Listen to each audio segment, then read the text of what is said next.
घुटनों से जुड़ा ऑस्टियोआर्थराइटिस दुनिया भर में आमतौर पर पाया जाने वाला मस्कुलोस्केलेटल विकार है। बात करें भारत की तो यहाँ 28% लोग इस बीमारी से पीड़ित हैं। टोटल जॉइंट रिप्लेसमेंट यानी कि जोड़ों को पूरी तरह से प्रतिस्थापित करने के अलावा इस बीमारी का कोई इलाज नहीं है। इसलिए सही समय पर ऑस्टियोआर्थराइटिस की पहचान करना बेहद जरूरी है। इसी कड़ी में भारतीय प्रौद्योगिकी संस्थान गुवाहाटी के शोधकर्ताओं ने डीप लर्निंग आधारित एक मॉडल विकसित किया है जो एक्सरे छवियों द्वारा घुटने के पुराने ऑस्टियोआर्थराइटिस की गंभीरता का आकलन करने में सक्षम है। एआई आधारित इस मॉडल को ऑस्टियो हाई रेजोल्यूशन नेटवर्क यानी ऑस्टियो HR-NET नाम दिया गया है।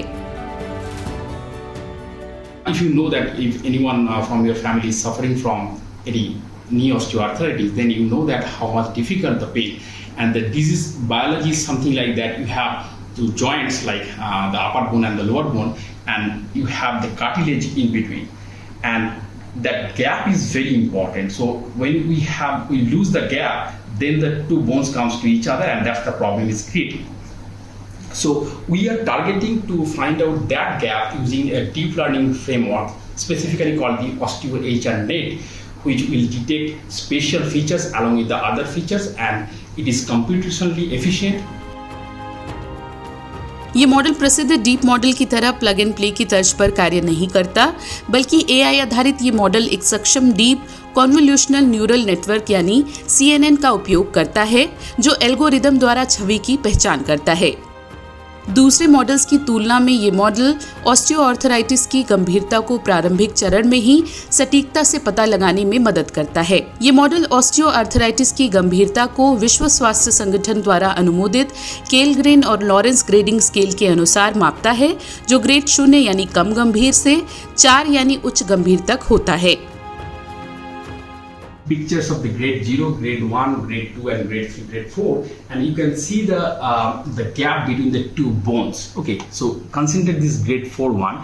So there is a sufficient gap, and there is not so much, almost these two are very close to each other.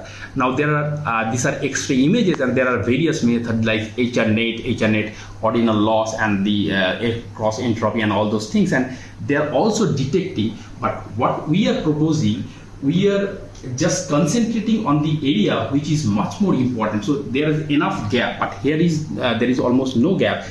So our method with the Osteo HR-NET with ordinal loss, it is able to pinpoint the area which is medically most important area to decide that the severity level of the osteoarthritis. And I think that this will be beneficial extremely in terms of the medical technology.